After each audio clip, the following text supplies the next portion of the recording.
everyone, and welcome back to The Pull List. I'm your host, Brian Heinz. The Pull List is a show where I give you some quickie reviews of what I've been reading lately. This edition covers the month of September for 2019, so let's dive right in. We begin, as always, with the final week of the previous month. For week 1, we're going to review Marvel Comics 1000. Marvel Comics is officially 80 years old, so to celebrate, they put out their 1000th comic. No. The comic's actually a premium format comic book, kind of like one of those cheap trade paperbacks they put out that's really thin, but they charge $10 for it.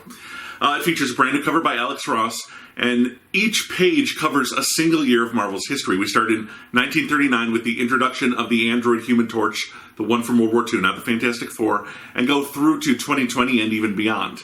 So these are all single-page comics. Some of them are great, some of them are funny, some of them aren't funny, but they even include some of their licensees like Star Wars and Conan, who started at Marvel, then went to Dark Horse, and are now back at Marvel. There is a story to this comic as we follow the history of a powerful artifact called the Infinity Mask through its time in the Marvel Universe. It's not in every single comic, but it's in enough of them that it's safe to call the mask the connecting thread for Marvel Comics 1000.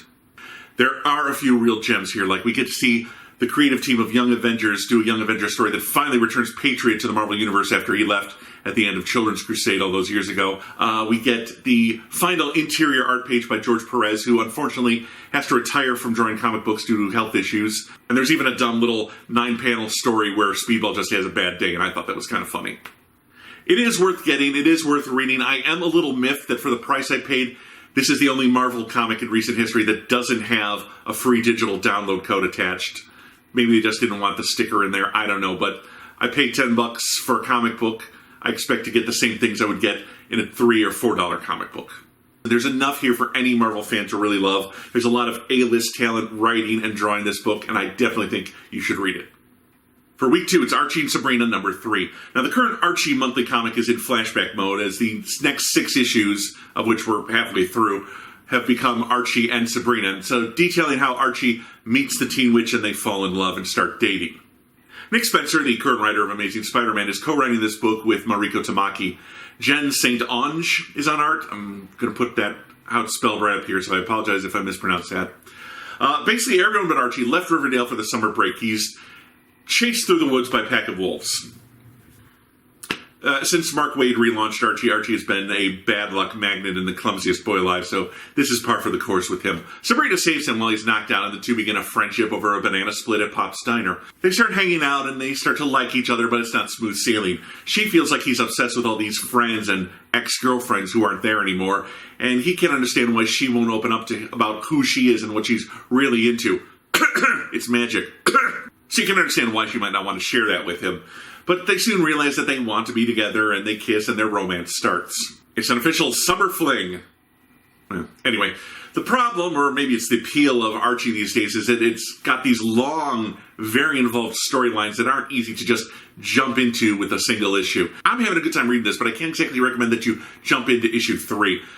If you want to start reading Archie now, I would go back to the beginning of Nick Spencer's run, or I would go back to the beginning of Archie and Sabrina to read this whole flashback, or as a last resort, start reading Archie once the flashback ends with issue 6 and it goes back to being just the normal Archie comic. You need a clean jumping on point for these books, and those 3 are the best I can recommend.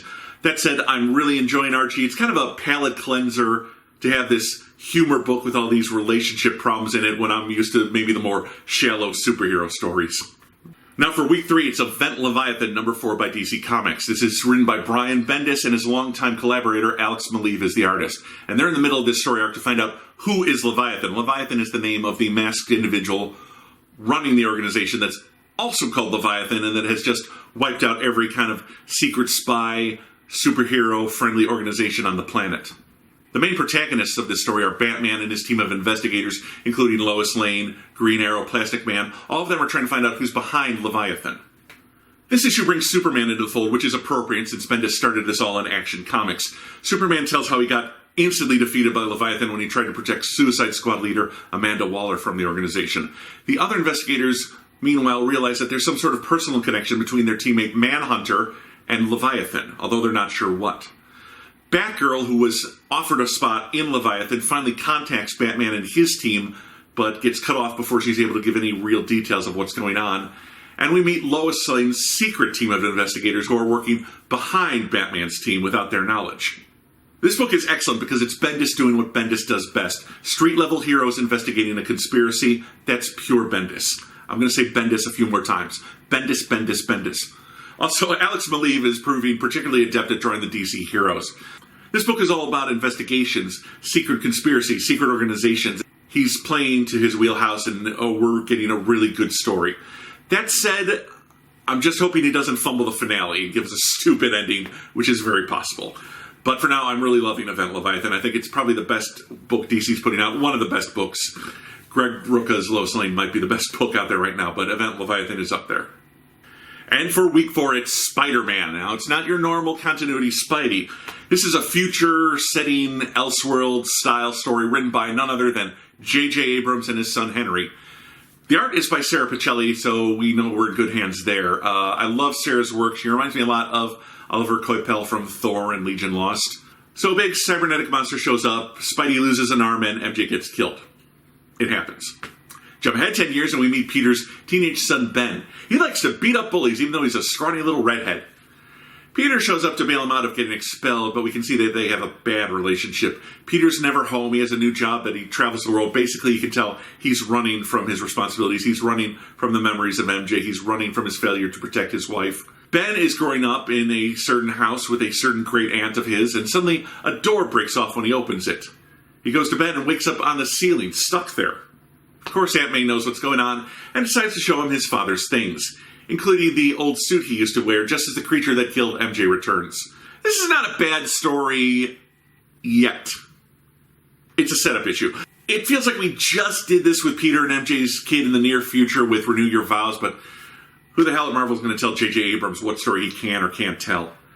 Unfortunately, I don't think this will ever be a great story because of the alternate universe, out of continuity setting. It's never going to really matter, except that Ben might possibly show up later on in whatever future Spider-Verse crossover happens.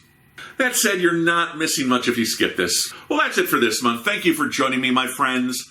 This has been The Pull List, and I'll see you next month for October of 2019. Until then, I'm your host, Brian Heinz.